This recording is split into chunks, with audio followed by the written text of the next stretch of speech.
এক ভিন্ন স্বাদের গল্প, পাটালিগঞ্জের পুতুল খেলা। শুভঙ্কর চট্টোপাধ্যায়ের পরিচালনায় ও কুশাগ্র জালানের প্রযোজনায় নতুন বছরেই জানুয়ারি মাসে শুভ মুক্তি পাবে এই ছবি। ইতিমধ্যেই এই ছবির একাধিক মিউজিক ভিডিও লঞ্চ হয়ে গেছে। পরাণ বন্দ্যোপাধ্যায়, রজতাভ দত্ত, দীপঙ্কর দে, তনিমা সেন সহ নতুন জুটির সোহম মজুমদার এবং দ্বিতীপ্রিয়া রায়ের কেমিস্ট্রি দর্শকদের মন ঠিক কতটা জয় করে এবার শুধু তারই প্রতীক্ষা। ছোটবেলায় পুতুল খেলা, যেহেতু আমি একটু গ্রামে মানুষ হয়েছি সেজন্য পুতুল খেলেই বড় হয়েছি এবং খারাপ লাগে যে এখনকার ছেলেমেয়েরা কিন্তু এই পুতুল খেলা জিনিসটা কি তারা জানে না, তারা এখন সফট টয়েজে চলে এসছে, কিন্তু আমরা একদম নিজের হাতে মাটির পুতুল বানিয়ে খেলতাম। এই সিনেমাটাও সেরকমই একটা ছবি, একদম খুব সিম্পল, খুব তার মধ্যে একটা খুব সুন্দর মেসেজ রয়েছে। তো আশা করি আপনাদের এই সিনেমাটা ভালো লাগবে এবং আমরা যে যে গানগুলো গেয়েছি আমাদের সকলের গান আপনাদের ভালো লাগবে। এই লঞ্চের স্পেশালিটি কিছু আছে কি, মানে গান নিয়ে যদি কিছু বলেন? স্পেশালিটি দেখুন, আমি বহুদিন পরে একটা লোকগীতি, অথেন্টিক লোকগীতি গাওয়ার সুযোগ পেয়েছি। আমার কাছে এটা খুবই স্পেশাল এবং লোকগীতি গাইতে সবসময় খুব ভালো লাগে, তাই যখনই সুযোগ পাই খুব খুব আনন্দ হয়। আমার কি দুটো লাইন শুনতে পারি প্লিজ? এই যে দুনিয়া কিসের লাগিয়া এত যত্নে গড়াইয়াছেন সাই, এই যে দুনিয়া।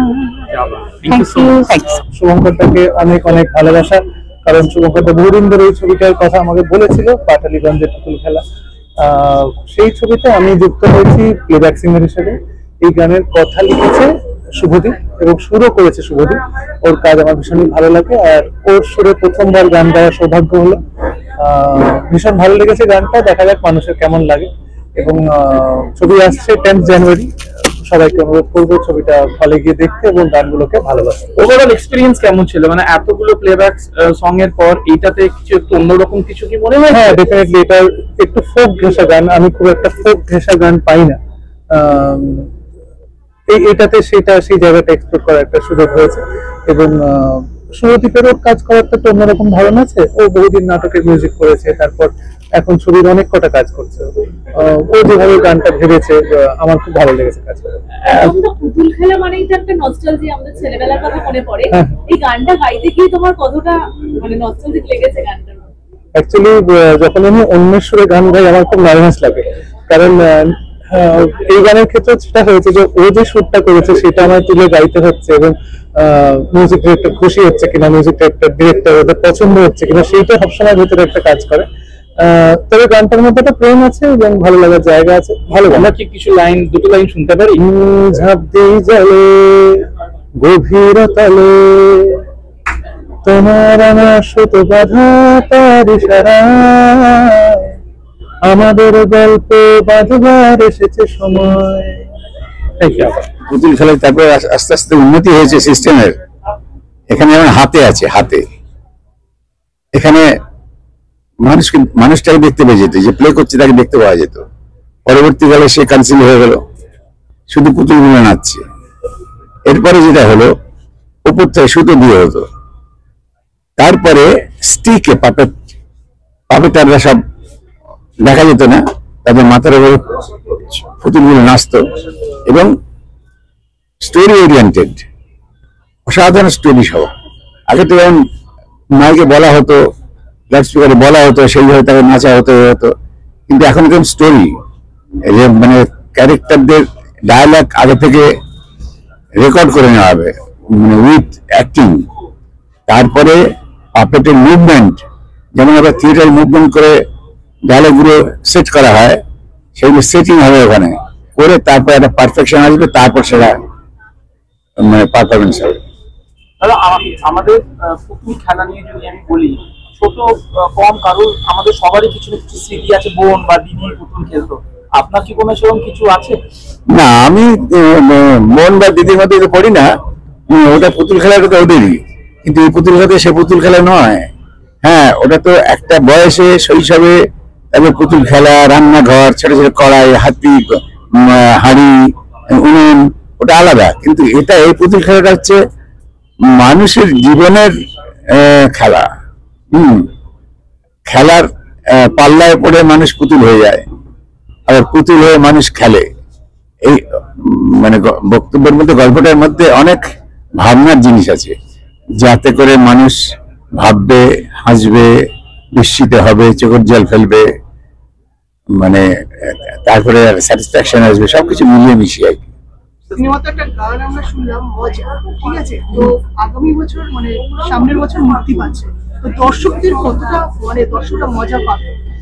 দর্শকদের আমি বলবো যে সত্যি মজা হবে। আমরা শুটিং করতে গিয়ে আমাদের খুব মজা হচ্ছে, এবং এই টিমটা তো তারা সাকসেসফুলি এত বছর ধরে একটা শো চালিয়ে আসতো, তাদেরকে নিয়ে আলাদা করে কিছু বলার নেই। আমরা বরং নতুন সংযোজন হয়েছি তাদের সাথে, এবং আমাদেরকে সুন্দর করে মানিয়ে গুছিয়ে নেওয়া হয়েছে এই ছবিটির সাথে, এবং আমাদেরকে শিখিয়ে পড়িয়ে নেওয়া হয়েছে।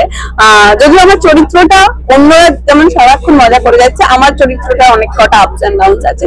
তো সেই ক্ষেত্রে এত সুন্দর সুন্দর কাস্ট এন্ড ক্রুর সাথে কাজ করা, মানে এমন তাবড় তাবড় কাস্ট এন্ড ক্রুর সাথে কাজ করা তো সবসময় সম্ভব হয়ে ওঠেনি। এই ছবিটির মাধ্যমে সেটা সুযোগ পেয়েছি। আমি সত্যি তার জন্য আমি very lucky. How excited you are? কতটা ভেরি মাচ এক্সাইটেড, কারণ এই স্টোরিটা, এই গল্পটা ভীষণ এখন কন্টেম্পোরারি। কারণ আমরা দুটো গান দেখেছি, এর থেকে বেশি কিছু দেখিনি। কন্টেম্পোরারি সোসাইটি বা টাইম যাই বলো না কেন, তার সাথে খুব রেলেভেন্ট। যত আমি বারবার সবাইকে একটা কথা বলছি, অনেক সময় কঠিন কথা সবসময় মুখে বলা যায় না, কঠিন কথা সহজ করে মজার ছলে আর কি এই ছবিতে বলে দেওয়া হয়েছে। তো পুতুল নিয়ে যদি বলি, নিজে কতটা পুতুল নিয়ে খেলেছো আর কতটা কি বলবে এটা নিয়ে? ছোটবেলায় সবাই আমার মনে হয় রান্নাবাটি আর পুতুল খেলেছে, আলাদা কিছু নয়। তবে আমি একটুখানি বেশি, যেহেতু আমি আমার মানে ফোন পেয়ে গেছিলাম ছোটবেলায়, কিছুদিন বাদ থেকে আর কি একটু গেমে অ্যাডিকশনটা হয়ে গেছিল। পুতুল খেলা খুব বেশি দিন ধরে হয়নি, কিন্তু ছোটবেলায় খেলতাম, রান্নাবাটি খেলতাম। এখন আমার বাড়িতে প্রচুর পুতুল আছে আর কি। ছোটবেলায় মানে পুতুল খেলা দেখতে কোনো যাওয়া হয়েছিল কোনো জায়গায়? না, তবে আমার মনে আছে যে তখন ওই বাড়িতে বাড়িতে এসে অনেক সময় পুতুল টুতুল খেলা দেখানো হতো, তো সেই সব করা দেখেছি আর কি। অনেক ছবি শুটিং এই আমার সেটে ছবি বা বলো বা ডেলি সোপ বলো, সেখানে পুতুল খেলা আমি দেখেছি। মানে সেখানেও ওরকম এসে দেখাচ্ছে, এইসব সিন আমি প্রচুর করেছি বলে সেখান থেকে দেখেছি। তবে ওরকম গিয়ে কোথাও দেখা হয়নি। আস্তে আস্তে আমরা এটা দেখছি পুতুল খেলা কিন্তু হারিয়ে গিয়েছে। হ্যাঁ হ্যাঁ হ্যাঁ, ঐতিহ্য বাংলা, মানে বাংলার একটা। লাস্ট সামনের বছর মুক্তি পাচ্ছে, দর্শকদের কি? অফকোর্স এটা একটা বড়, মানে খুবই বড় প্রশ্ন যে এই যে হারিয়ে যাওয়া ঐতিহ্যটা বাংলার, সেটাকে আমরা এই ছবিটির মাধ্যমে ফিরিয়ে আনার চেষ্টা করছি। কারণ পুতুল খেলার প্রচুর অনেকটা পার্ট আছে, ও শিখে, মানে সোহমদা শিখেওছে সেটা। তো সেটা তুলে ধরা হবে ছবিটির মাধ্যমে। দেখা যাক কতটা মানুষকে আমরা ছড়িয়ে দিতে পারি নিউজটা।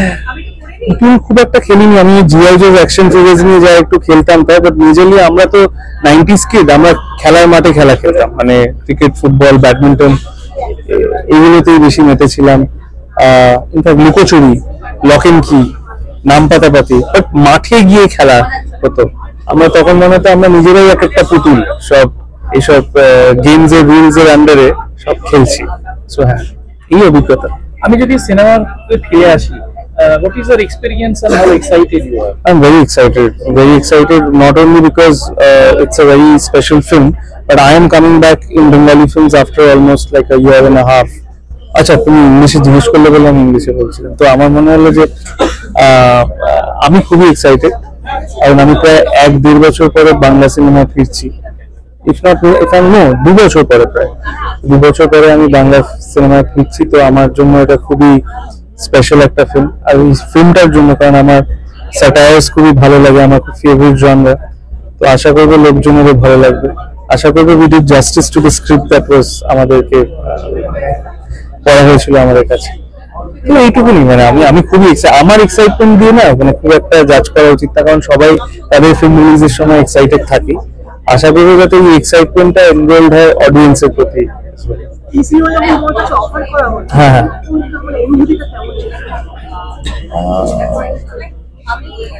নতুন স্ক্রিন প্লে রচার চেষ্টা করছি। অনুভূতিটা কিরকম বলতো, আমার মনে হলো যে শুভঙ্কর দার সাথে না আমার একটা কানেকশন অন্যভাবে আছে। আমি যখন থিয়েটার করতাম, আমাদের থিয়েটারের স্পেসটার নাম ছিল 6, আর এই নামটা পড়েছিল বিকজ মিরাক্কেল 6-তে ট্যাগলাইন ছিল মিরাক্কেল 6, এখানে কমেডি ছাড়াও অনেক কিছু হয়। তো আমরা যখন আড্ডা দিতাম, আমার বন্ধুরা যারা আমরা থিয়েটার করতে একসাথে শুরু করেছিলাম, ম্যাড অ্যাবাউট ড্রামা, এটি নাটকের দলের নাম। তো সেখানে আমরা শুরু করতাম, তখন মিরাক্কেল 6টা জাস্ট aired হতো.